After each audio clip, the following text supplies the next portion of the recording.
എല്ലാവർക്കും നമസ്കാരം. ലിബറൽ റെസ്പോൺസിലേക്ക് വീണ്ടും സ്വാഗതം. വെറും 2 ദിവസങ്ങൾക്കുള്ളിൽ 36,000 പേരെ വെടിവെച്ച് കൊല്ലുക. ഇക്കാലത്ത് ഇത്തരം വാർത്തകൾ ഞെട്ടിക്കുന്നതാണ്. ഇസ്ലാമിക രാഷ്ട്രമായ ഇറാനിലാണ് സംഭവം. അവിടെ ജനുവരി 8, 9 തീയതികളിൽ അവരുടെ സുരക്ഷാസേന നടത്തിയ വെടിവെപ്പിൽ കൊല്ലപ്പെട്ടവരുടെ എണ്ണം ചരിത്രത്തിലെ തന്നെ ഏറ്റവും വലിയ ദ്വിദിന കൂട്ടക്കൊലയായി മാറിയിരിക്കുന്നു. ഇൻ്റർനാഷണൽ ഇറാൻ എന്ന മാധ്യമമാണ് ഈ മരണസംഖ്യ നമ്മുടെ മുന്നിലെത്തിച്ചത്. പുതുതായി ലഭിച്ച രഹസ്യരേഖകൾ, ഫീൽഡ് റിപ്പോർട്ടുകൾ, ആരോഗ്യ പ്രവർത്തകരുടെയും ദൃക്സാക്ഷികളുടെയും ഇരകളുടെ കുടുംബാംഗങ്ങളുടെയും മൊഴികൾ എന്നിവ വിശദമായി പരിശോധിച്ച ശേഷമാണ് ഈ ഇൻ്റർനാഷണൽ ഇറാൻ എന്ന മാധ്യമം ഈ മരണസംഖ്യ സ്ഥിരീകരിച്ചത്. വെറും 2 ദിവസത്തിനുള്ളിൽ ഇത്രയധികം സാധാരണക്കാർ കൊല്ലപ്പെട്ട സംഭവം ചരിത്രത്തിൽ തന്നെ ഏറ്റവും വലിയ രക്തരൂക്ഷിതമായ കൂട്ടക്കൊലയായി നമുക്ക് വിശേഷിപ്പിക്കാം. ഇതിൻ്റെ ഭാഗമായി ടെഹ്റാനിലും മറ്റു നഗരങ്ങളിലും തടവിലാക്കപ്പെട്ട നിരവധി പേരെ വിചാരണ കൂടാതെ ഇറാൻ വധിച്ചു. മോർച്ചറികളിൽ നിന്ന് ലഭിച്ച ചിത്രങ്ങൾ സൂചിപ്പിക്കുന്നത് ആശുപത്രികളിൽ ചികിത്സയിൽ കഴിഞ്ഞിരുന്ന പ്രതിഷേധക്കാരെ തലയ്ക്ക് വെടിവെച്ചാണ് കൊന്നത് എന്നാണ്. ഈ നിഷ്ഠൂരതയെ ഇറാനിയൻ ഇസ്ലാം വിശേഷിപ്പിക്കുന്നത് ഫിനിഷിംഗ് ഷോട്ടുകൾ എന്നാണ്. മരണം ഉറപ്പാക്കാൻ തൊടുത്തുവിടുന്ന അവസാനത്തെ വെടിയുണ്ടകൾ. ഇതിന് തെളിവായിരുന്നു കൊല്ലപ്പെട്ടവരുടെ ശരീരങ്ങളിൽ കണ്ട മെഡിക്കൽ ട്യൂബുകൾ. മറ്റ് ചില ചിത്രങ്ങളിൽ കൊല്ലപ്പെട്ടവരുടെ നെഞ്ചിൽ കാർഡിയാക് മോണിറ്ററിംഗ് ഇലക്ട്രോഡുകൾ കാണപ്പെട്ടിരുന്നു. ഇതൊക്കെ സൂചിപ്പിക്കുന്നത് ഈ വ്യക്തികൾ തലയ്ക്ക് വെടിയേക്കുന്നതിന് മുമ്പ് ആശുപത്രിയിലെ കിടത്തി ചികിത്സയിലായിരുന്നു എന്നാണ്. 36,000 പേരെ വെടിവെച്ച് കൊന്നു എന്നത് അതിശയോക്തിപരമായ ഒരു മാധ്യമ കണക്കായിരുന്നെങ്കിൽ എന്ന് നമുക്ക് ആഗ്രഹിക്കാം. പക്ഷേ അതിനും നിർവാഹമില്ല. കാരണം ഈ കണക്ക് കൃത്യമായി രേഖപ്പെടുത്തിയിരിക്കുന്നത് IRGC ഇൻ്റലിജൻസ് ഓർഗനൈസേഷനാണ്. ജനുവരി 8, 9 തീയതികളിൽ നടന്ന കൂട്ടക്കൊലയ്ക്ക് 2 ദിവസത്തിന് ശേഷം, അതായത് ജനുവരി 11 സുപ്രീം നാഷണൽ സെക്യൂരിറ്റി കൗൺസിലിനും പ്രസിഡൻഷ്യൽ ഓഫീസിനും സമർപ്പിച്ച ഈ റിപ്പോർട്ട് ഇൻ്റർനാഷണൽ ഇറാൻ എന്ന മാധ്യമത്തിന് കിട്ടി, അല്ലെങ്കിൽ അവരത് ചോർത്തി. അതാണ് ഉണ്ടായത്. ഈ IRGC ഇൻ്റലിജൻസ് ഓർഗനൈസേഷനിൽ എന്നാൽ എന്താണ്? IRGC എന്ന് പറഞ്ഞാൽ ഇസ്ലാമിക് റവല്യൂഷണറി ഗാർഡ് കോർപ്സ്, ഇറാൻ്റെ സൈനിക വിഭാഗമാണിത്. ഇതിൻ്റെ കീഴിലുള്ള അതീവ രഹസ്യ സ്വഭാവമുള്ള ഒരു രഹസ്യാന്വേഷണ വിഭാഗമാണ് IRGC ഇൻ്റലിജൻസ് ഓർഗനൈസേഷൻ. എന്തിനാണ് ഈ സംഘടന? അത് 2009 ഉണ്ടായതാണ്. 2009 ലോകത്തെ ബോധിപ്പിക്കാനായി ഇറാനിൽ ഒരു തെരഞ്ഞെടുപ്പ് നടന്നിരുന്നു. മുസാവി എന്ന ഒരു പരിഷ്കരണവാദി നേതാവ് യഥാസ്ഥിതികനായ മെഹമ്മൂദ് നെജാദിനെതിരെ മത്സരിച്ചു. സർവത്ര കൃത്രിമം. എന്നിട്ടും യഥാസ്ഥിതികൻ ജയിച്ചു, പരിഷ്കരണവാദി തോറ്റു. പരിഷ്കരണവാദിക്ക് ഏറ്റവും ഉറച്ച പിന്തുണയുള്ള സ്ഥലത്തും യഥാസ്ഥിതികൻ തന്നെ ജയിച്ചു. ജനങ്ങൾക്കപ്പോൾ സംശയമായി. അവർ വോട്ടുചോരി പ്രക്ഷോഭവുമായി രംഗത്തിറങ്ങി. ഇറാൻ ഇളകി മറിഞ്ഞു. അന്ന് ജനങ്ങളെ കശാപ്പ് ചെയ്യാൻ വേണ്ടി ഉണ്ടാക്കിയ സൈനിക വിഭാഗമാണ് ഈ പറഞ്ഞ IRGC. ഇവരുടെ ചുമതലകളെ നമുക്ക് ഇങ്ങനെ അക്കമിട്ട് എഴുതാം. 1. ഇറാൻ ഭരണകൂടത്തിനെതിരെ പ്രതിഷേധിക്കുന്നവരെ കണ്ടെത്തുക, തടവിലാക്കുക, ചോദ്യം ചെയ്യുക, ആവശ്യമാണെങ്കിൽ കൊല്ലുക. 2.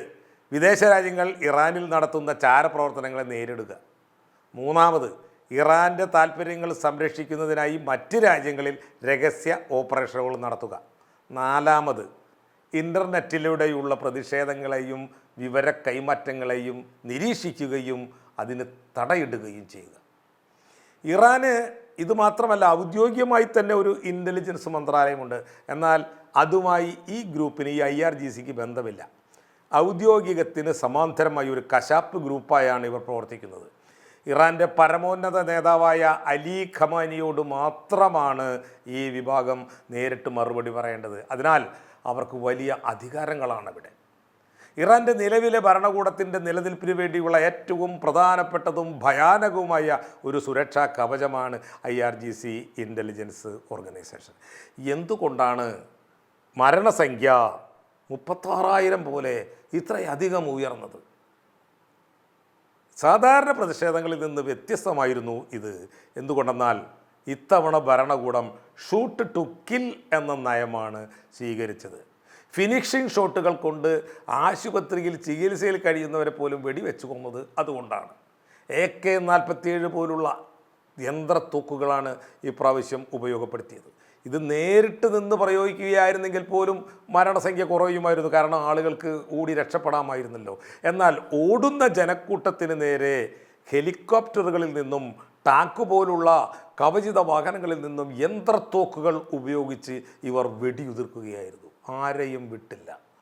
ചൈനയടക്കമുള്ള കമ്മ്യൂണിസ്റ്റുകൾ ഇറാനെ സപ്പോർട്ട് ചെയ്തതിൻ്റെ ഒരു കാരണം ഇതാണ്.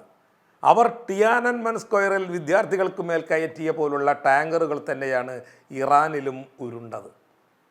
ചൈനീസ് കമ്മ്യൂണിസ്റ്റുകൾ ഇറാനെ പിന്തുണയ്ക്കാനുള്ള മറ്റൊരു കാരണം ബുള്ളറ്റ് ഫീ ആണ്. എന്താണ് ഈ ബുള്ളറ്റ് ഫീസ്?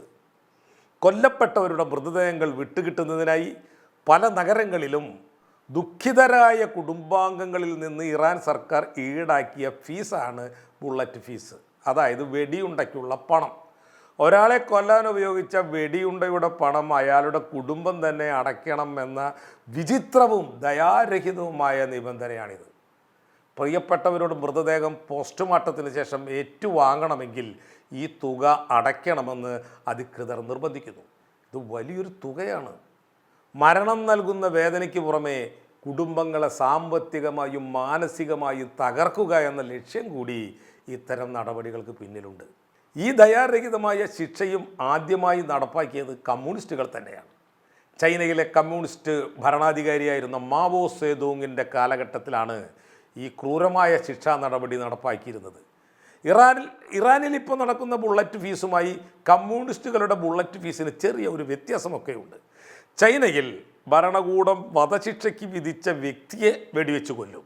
അതിനുശേഷം മരിച്ചയാളുടെ കുടുംബത്തിൽ നിന്ന് അതിന് ചിലവായ വെടിയുണ്ടയുടെ വില ഈടാക്കും. സാധാരണയായി അവർ വെറും 5 രൂപ, അതായത് 5 ഫെൻ, അതിൻ്റെ ലക്ഷ്യം പണം ആയിരുന്നില്ല, മരിച്ചയാളുടെ കുടുംബത്തെ പരസ്യമായി അപമാനിക്കുക എന്ന് മാത്രമായിരുന്നു കമ്മ്യൂണിസ്റ്റുകളുടെ ലക്ഷ്യം. ടെഹ്റാനിലെ മരണങ്ങളിൽ ഭൂരിഭാഗവും തെക്കൻ മേഖലയിൽ നിന്നാണ് എന്നാണ് റിപ്പോർട്ട് ചെയ്യപ്പെടുന്നത്. തെക്കൻ ടെഹ്റാൻ താരതമ്യേന ദരിദ്രരും തൊഴിലാളി വർഗവും താമസിക്കുന്ന ഇടം. വിലക്കയറ്റവും പട്ടിണിയും ഏറ്റവും കൂടുതൽ ബാധിക്കുന്ന ഈ ഭാഗത്ത് ആണ്. അതുകൊണ്ട് തന്നെ അവർ ഭരണകൂടത്തിനെതിരെ കൂടുതൽ ശക്തമായി തെരുവിലിറങ്ങുന്നു. ഇവരെ അടിച്ചമർത്താൻ സൈന്യം കൂടുതൽ ബലം പ്രയോഗിക്കേണ്ടി വരുന്നു. മാത്രമല്ല, മറ്റൊരു പ്രത്യേകത കൂടി ഈ കൂട്ടക്കൊലകൾക്കുണ്ട്. ഇറാനിലെ സൈനികർ മാത്രമല്ല ഇത്രയും പേരെ കൊന്നൊടുക്കിയത്.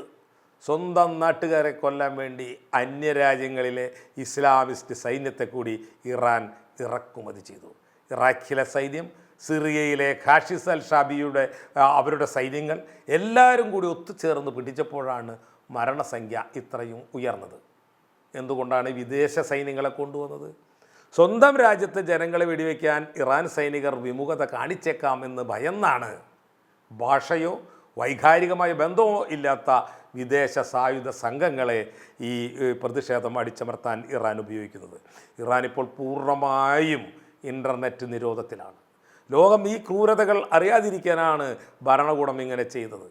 ഇറാൻ ഇൻ്റർനാഷണൽ പോലുള്ള മാധ്യമങ്ങൾ രഹസ്യരേഖകൾ വഴിയും സാറ്റലൈറ്റ് വഴിയുമാണ് ഈ വിവരങ്ങൾ പുറത്തെത്തിക്കുന്നത്.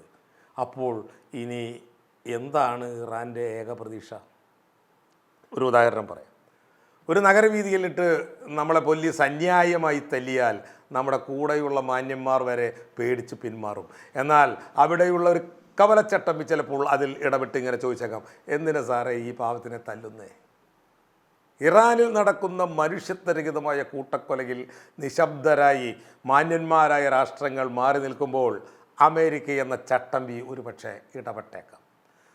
കുറച്ചു മാസങ്ങൾക്ക് മുമ്പ് ഭൂഗർഭത്തിലെ ആണവായുധ നിലയം നശിപ്പിക്കാൻ ഇറാനിൽ കൊണ്ടുവന്നിട്ട ബോംബുകളിൽ കുറേ ബോംബിട്ടു.